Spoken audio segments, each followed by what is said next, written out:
जिंदाबाद जिंदाबाद, बहुजन समाज पार्टी जिंदाबाद जिंदाबाद जिंदाबाद, बहन कुमारी मायावती ही जिंदाबाद जिंदाबाद जिंदाबाद, बहन कुमारी मायावती ही जिंदाबाद। जिंदाबाद जिंदाबाद। धन्यवाद। पार्टी के नेता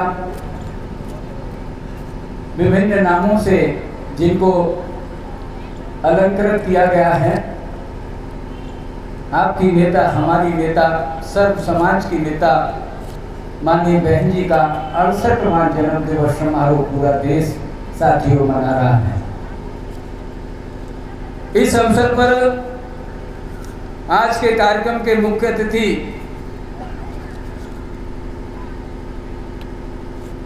सम्मानीय जो लंबा जिनका राजनीतिक जीवन है, विधायक रहे, मंत्री रहे, सम्मान के योग्य पंडित श्याम सुंदर शर्मा जी, हमारे पूर्व जिला पंचायत अध्यक्ष आदरणीय जसराम जी, सम्मान के योग्य आदरणीय दारा सिंह जी, हेमंत जी, प्रेमचंद जी, हमारे पार्षद दल के नेता, और आज इस कार्यक्रम की अध्यक्षता कर रहे जिले के अध्यक्ष आदरणीय भाई गोवर्धन सिंह जी, और आज इस कार्यक्रम में सम्मिलित जो आज पंसील पार्क चंदन वन कॉलोनी फेज 2 में हो रहा है, मैं धन्यवाद देता हूं यहाँ के सभी निवासियों को जिन्होंने इस कार्यक्रम को एक अच्छा बनाने में, भव्य बनाने में साथियों बहुत मदद की है। और एक सबसे बड़ी मदद इन्होंने की है कि अपनी ओर से पार्टी के सहयोग के लिए इन्होंने 51,000 रुपये का सहयोग किया है। हम उनका हार्दिक रूप से अभिनंदन और स्वागत करते हैं। इसके साथ साथ आज इस कार्यक्रम में मौजूद हमारी 5 विधानसभाओं से उपस्थित सभी विधानसभा अध्यक्ष, विधानसभा अध्यक्ष, सम्मानीय प्रभारी, इसके साथ साथ हमारे जिला कार्यकारिणी मेंबर, हमारे सेक्टर बूथ, जिला पंचायत सदस्य, चेयरमैन और तमाम आदरणीय मान सिंह जी बैठे हैं, तमाम समाज के बुद्धिजीवी वर्ग के लोग आज इस कार्यक्रम में उपस्थित हैं। मैं आप सभी का हृदय से आभार व्यक्त करता हूं कि आपने अपना बेशकीमती समय बहुजन समाज पार्टी की नेता के सम्मान में देने का काम किया है। मैं क्षमा चाहूंगा, मैंने ज्यादा नाम नहीं लिए हैं, मेरे भाई हैं, सभी मेरे साथ काम करते हैं। मैं आज आप लोगों से एक बात कहता हूं कि आपने हमको सिखाया कि ये बहुजन समाज पार्टी एक राजनीतिक दल ही नहीं है। आज जो आपके सामने एक होर्डिंग लगा है, इस होर्डिंग में सबसे पहला चित्र उस माली कुशवा शाक्य मौर्य समाज के महापुरुष साथियों महात्मा ज्योतिबा फूले का चित्र लगा है। ये कौन है महापुरुष? 1827 में महाराष्ट्र में पैदा हुए, गैर बराबरी के दंश को झेलते हुए पिताजी के पास सब कुछ था। पिता चाहते थे मैं अपने बेटे को पढ़ाऊं, लेकिन जब पढ़ाने के लिए गए तो मास्टर ने कह दिया कि शिक्षा सबके लिए नहीं। वो बाप बहुत दुखी हुए। पास में ही चूंकि अंग्रेजी हुकूमत थी, एक चर्च में एक पादरी स्कूल चलाते थे। चर्च में एक पादरी, कुछ मत कहो, चर्च में पादरी स्कूल चलाते थे। वहां उन्होंने अपने बच्चे का एडमिशन कराया और महात्मा ज्योतिबा फूले पढ़े। और जब वो पढ़े, आगे बढ़े, तो उन्होंने कहा भाई इस देश में शिक्षा से बड़ी कोई चीज नहीं है। वो हमेशा कहते थे कि शिक्षा बिन मति गई, मति बिन नीति गई, नीति बिन गति गई, गति बिन अर्थ गया। और जिस व्यक्ति की महज ये सारी चीजें शिक्षा की वजह से चली जाती हैं, वो व्यक्ति इस देश में दास और गुलाम का जीवन जीता है। इसलिए जब बहुजन समाज पार्टी के संस्थापक मान्यवर साहब ने बहुजन समाज की नींव रखने की कोशिश की, तो इन महापुरुषों की एक विचारधारा शामिल की। तो बहुजन समाज पार्टी देखने में एक राजनीतिक दल है, लेकिन राजनीतिक दल के साथ साथ बहुजन समाज पार्टी एक सोच है, एक विचारधारा है, जिसको हम मिशन, मूवमेंट और कार्मा इस देश में कहते हैं। वो सोच और विचारधारा क्या है कि इस देश में लंबे समय तक लोगों को पढ़ने नहीं दिया, गैर बराबरी का आलम, एक व्यक्ति को सम्मान मिलता है, दूसरे को दुत्कार फटकार मिलती है। ऐसे समय में महात्मा ज्योतिबा फूले, जिनको शिक्षा का अग्रदूत कहा गया, कोल्हापुर नरेश छत्रपति साहू महाराज, जिन्होंने अपने शासन में बाबा साहब डॉक्टर अम्बेडकर ने 26 जनवरी 1950 को जो संविधान लागू किया, उसमें आपको आरक्षण की वकालत की अधिकार दिए। लेकिन साथियों, कोल्हापुर नरेश छत्रपति साहू महाराज ने 18 के दशक में अपने शासन में 50% आरक्षण इस देश के दलित, पिछड़े, गरीब लोगों के लिए देने का काम किया। इसलिए उनको आरक्षण का जनक इस देश में कहा जाता है। तीसरा चित्र नारायण गुरु का है। तीसरा चित्र नारायण गुरु का है। ये मैं राजनीति की बातें नहीं कर रहा। जब तक हम लोग ये नहीं समझेंगे कि बहुजन समाज पार्टी क्या है, तब तक हम लोग ढुलमुल नीति हमारी रहेगी। कोई हमसे कह देगा भाई मुलायम सिंह बहुत अच्छा है, बहन जी गठबंधन नहीं कर रही हैं, बहन जी ने महामाया नगर हाथरस बनाया, बहन जी ने हापुड़ को पंचशील नगर बनाया, बहन जी ने 511 एकड़ में गौतम बुद्ध यूनिवर्सिटी बनाई, बहन जी ने बहुजन समाज पार्टी के संस्थापक मान्यवर कांसी राम साहब के नाम पर कासगंज को जिला बनाया और जिले का नाम रखा मान्यवर कांसी राम नगर। संत कबीर नगर बनाया, भदोही को संत रविदास नगर बनाया, ज्योतिबा फूले नगर अमरोहा को बनाया। ये कौन महापुरुष थे दलित और पिछड़े, जिनकी विचारधारा को बहन जी ने बढ़ाने का काम किया। लेकिन जब आपकी सरकार गई और दूसरी सरकार आई, तो आपके महापुरुषों का अपमान करने का काम इस देश में उस पार्टी ने किया। एक तरफ बहन जी स्मारक बनाती हैं, एक तरफ बहन जी स्मारक बनाती हैं, बाबा साहब डॉक्टर भीमराव अम्बेडकर स्मारक, मान्यवर कांसी राम स्मारक, और दूसरी तरफ मरहूम मुलायम सिंह यादव कहते हैं कि बहन जी ने 81 के अड्डे तैयार इस देश में किए। क्या ऐसे लोगों के साथ बैठ जाना उचित है? क्या ऐसे लोगों के साथ हमने गठबंधन किया है? सारी चीजें चली हैं, लेकिन साथियों, जब विचारधारा की लड़ाई आती है तो इस देश में बहुजन समाज पार्टी है जो विचारधारा पर चलती है। बाबा साहब डॉक्टर भीमराव अम्बेडकर जी से बहुत सारे लोगों ने एक प्रश्न किया, ये बाबा साहब इस देश में सबसे बड़ी ताकत क्या है? कुछ धार्मिक लोग थे, उलेमा थे, कुछ शंकराचार्य थे। डॉक्टर अम्बेडकर से पूछा कि इस देश में सबसे बड़ी ताकत क्या है? उनका इशारा भगवान की ओर था, भाग्य की ओर था। डॉक्टर अम्बेडकर ने नटे तुले शब्दों में कहा कि इस देश में political power is the master की। इस देश में राजनीतिक सत्ता से बड़ी कोई ताकत नहीं है। आज प्रमाण है कि 500 साल पुराना मुकदमा उसी सत्ता की वजह से निबट गया और 22 तारीख को मंदिर का अनावरण हो रहा है, ये ताकत की वजह से। इसलिए साथियों, डॉक्टर अम्बेडकर ने जो कहा, छत्रपति साहू महाराज, नारायण गुरु, साथियों, वंचित समाज में रहने के बाद आज केरल भारत का पहला राज्य है। एक अछूत समाज के में पैदा हुए नारायण गुरु ने अपने प्रयास से केरल में तमाम स्कूल, कॉलेज, यूनिवर्सिटी का निर्माण किया। बात आती है बाबा साहब डॉक्टर अम्बेडकर की।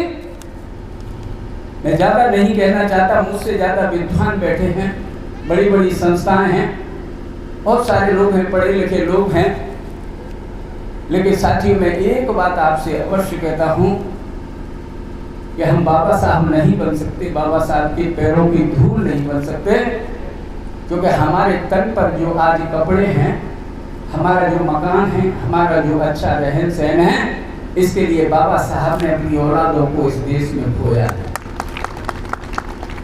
इसके लिए बाबा साहब ने अपनी औलादों को इस देश में खोया। क्या दुनिया का इतना बड़ा विद्वान व्यक्ति अपने बच्चों का इलाज नहीं करा सकता था?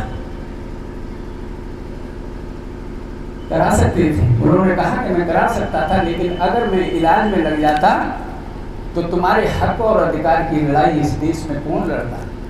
मेरा एक परिवार समाप्त हुआ है, खराब हुआ है, लेकिन आज आपके मेरे प्रयास से इस देश में आपको जो हक और अधिकार इस देश में मिले हैं, जिससे आपका भी बेटा बेटी पढ़ेगा, वो भी आगे बढ़ेगा, इस देश की राजपाट, इस देश की ब्यूरोक्रेसी में उसका भी एक हिस्सा होगा। ये डॉक्टर अम्बेडकर ने साथियों कहा। वो डॉक्टर अम्बेडकर जब आजादी की लड़ाई लड़ी, बहुत सारे मसले हुए। कांग्रेस के बारे में बहन जी कहती हैं, बीजेपी के बारे में भी कहती हैं, वो कहती हैं कि ये दोनों एक टीम है। कांग्रेस और बीजेपी एक टीम है। जब कांग्रेस वजूद में आएगी तो बीजेपी में से टूट के कुछ लोग कांग्रेस में आ जाएंगे, और जब बीजेपी बढ़ेगी तो साथियों कांग्रेस में से बहुत सारे लोग टूट के बीजेपी में आ जाएंगे, क्योंकि इनकी इस देश में एक ही विचारधारा है कि इस देश का 80-85% जो शोषित है, दबा कुचला गरीब है, उपेक्षित है, उसको इस देश में हक और अधिकार नहीं दिए जाए। ये बहुजन समाज पार्टी, बाबा साहब 6 दिसंबर 1956 को हमारे बीच से गए। उससे पहले 1952 में, मैं ये बात इसलिए कहना चाहता हूं कि हमको देखना चाहिए, हम बाबा साहब को मानते हैं, लेकिन बाबा साहब की बात को हम लोग नहीं मानते, कहीं ना कहीं नहीं मानते। डॉक्टर अम्बेडकर जब आजाद भारत का पहला चुनाव जो 1952 में हुआ, उसमें बाबा साहब खड़े हुए। जिस कांग्रेस को 40 साल तक हमारे बुजुर्गों ने, माता पिता ने, बड़े भाइयों ने, जिस कांग्रेस को 40-45 साल तक इस देश में वोट दिया है, उस कांग्रेस ने बाबा साहब को अपमानित किया, उनको हराने का काम इस देश में किया, जिनका फोटो लगा के वो वोट आजादी के बाद में लेते रहे। 1952 में डॉक्टर अम्बेडकर हारे, 1954 में फिर बाई इलेक्शन में खड़े हुए, फिर डॉक्टर अम्बेडकर हारे, बहुत दुखी थे, अपने मन से बहुत दुखी थे, पीड़ा थी। उन्होंने अपने लोगों की, पूरे देश से समर्थकों की एक बैठक बुलाई, उसमें कहा कि हे इस देश के दबे कुचले गरीबों और मजलूम समाज के लोगों, मैंने आप लोगों के लिए जीवन भर मेहनत की, आपके बच्चे पढ़े लिखें, आगे बढ़ें, आपका मानो सम्मान हो, इसलिए मैंने इस देश में अपने घर परिवार को देखने का काम नहीं किया। उन्होंने कहा कि मेरे जवान बेटे या बेटी इस देश में कुपोषण का शिकार होकर मरे। कुपोषण किसे होता है? जिसको पौष्टिक भोजन नहीं मिलता है। बाबा साहब की धर्मपत्नी उपले थाप करके, बेच करके बच्चों का पेट भरती थी, 6 रोग से पीड़ित थी, इस संसार से चली गई। उन्होंने कहा कि इस देश में मैंने आपके जीवन के लिए बहुत बड़ी कुर्बानी दी है। आज मैं आपसे एक बात कहता हूं कि अपना दल, अपनी पार्टी, अपना संगठन बनाओ। उनका इशारा अपने जीवन में आरपीआई उन्होंने बनाई थी, रिपब्लिकन पार्टी ऑफ इंडिया। उनका इशारा, जिसका चुनाव चिन्ह हाथी था और जिसका झंडा भी साथियों नीला, क्यों मासम, हुआ करता था। बाबा साहब का इशारा था कि अपना दल, अपनी पार्टी, अपना संगठन बनाओ। अगर नहीं बना सकते हो तो जो बराबरी का दर्जा दे, जो सम्मान दे, उसके संग बैठ जाना, लेकिन इस देश में विश्वासघाती कांग्रेस पार्टी के 4 आने के सदस्य नहीं बनना।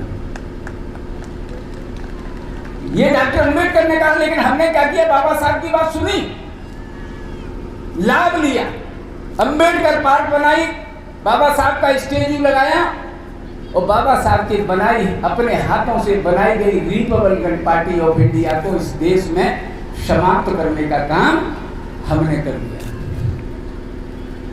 आज हम आपके बीच में सहयोग के लिए जाते हैं। 10 रुपये दीजिए, 20 रुपये दीजिए, 50 रुपये दीजिए, 100 रुपये दीजिए, 500 दीजिए, 1000 दीजिए, निवेदन करते हैं, आपको मनाते हैं। इसलिए चूंकि हमारे नेता ने कहा है कि मुझे इस देश के उद्योगपति से मदद नहीं लेनी है, क्योंकि कांग्रेस और बीजेपी इस देश में उद्योगपतियों के द्वारा बनाई गई और चलाई गई पार्टियां हैं।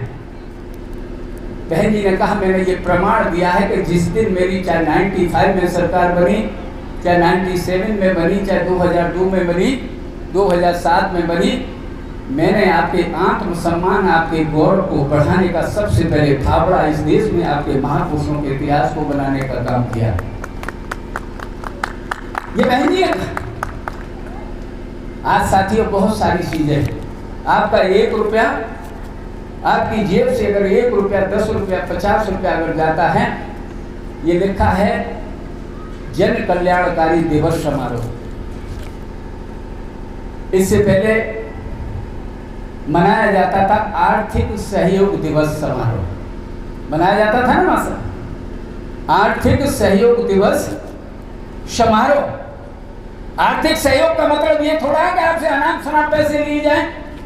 आर्थिक सहयोग का मतलब है कि जो आज आपकी विचारधारा को लेकर के इस देश में जो पार्टी चल रही है, वो पार्टी मजबूत रहे, इसलिए आप 1-1, 2-2, 50-50, 100-100 रुपए इकट्ठा करके इस नीले झंडे की आन और बान शान को, जो मान्यवर कांसी राम साहब ने 1964 को अपनी नौकरी से इस्तीफा दे करके पहली बार जब बाबा साहब की उन्होंने दीना भाना वाल्मीकि के द्वारा किताब पढ़ी और 1964 में अपनी नौकरी से यह कह करके इस्तीफा दिया कि जिस देश में डॉक्टर अम्बेडकर का सम्मान नहीं, मुझे ऐसे देश में नौकरी नहीं करनी है।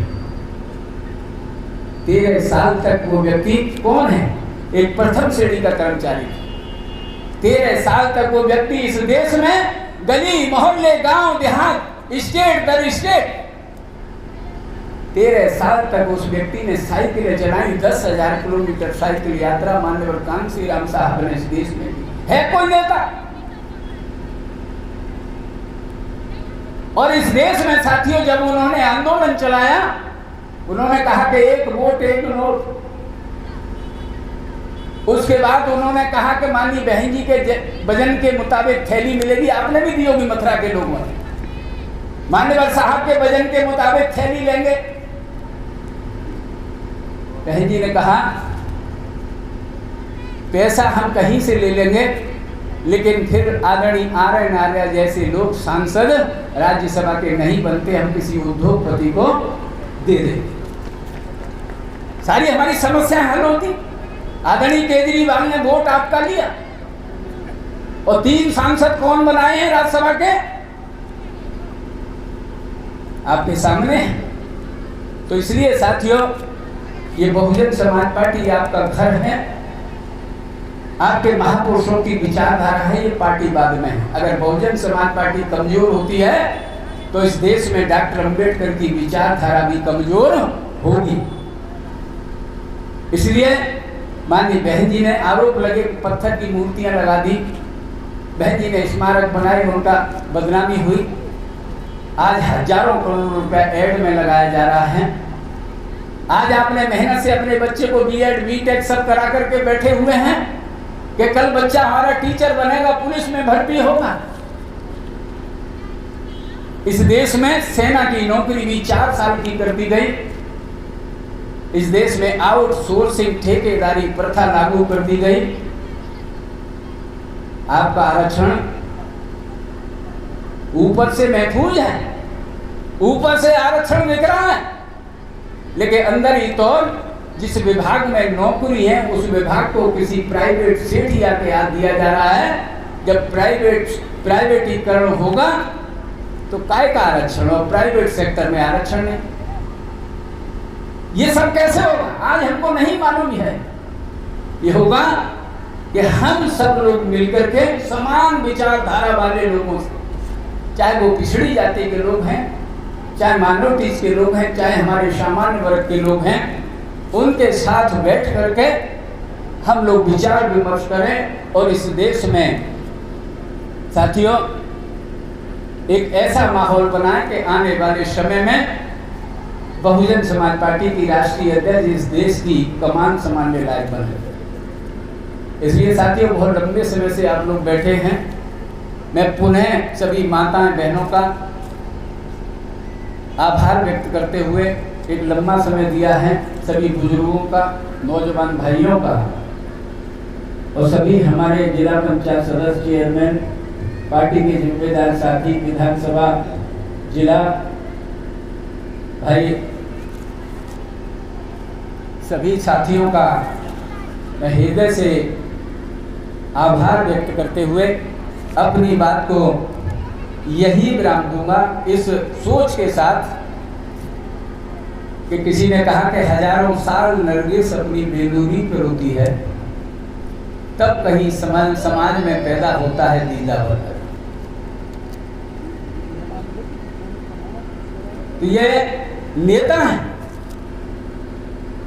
ये नेता आपके गौरव को बढ़ाने का कहीं न कहीं जब कहेंगी जिस दिन मुख्यमंत्री की शपथ लेती हैं, आप घर में सो रहे होंगे और सुबह अखबार पढ़ेगा तो एक इंची आधा इंची आपका भी सीना चौड़ा हुआ होगा गौरव के साथ। आज आप इससे गलत बात कौन सी है कि आज हमारी राष्ट्रीय अध्यक्ष किसी सदन की मेंबर नहीं, लेकिन हमें पुनः प्रयास करके एकजुटता दिखाते हुए अपनी नेता को फिर उसी दमखम के साथ उत्तर प्रदेश से लेकर देश में सत्तासीन करना है। आपने मेरी बात को सुना, आपका बहुत बहुत आभार, बहुत बहुत धन्यवाद। जय भीम, जय भारत, खुदा हाफिज़।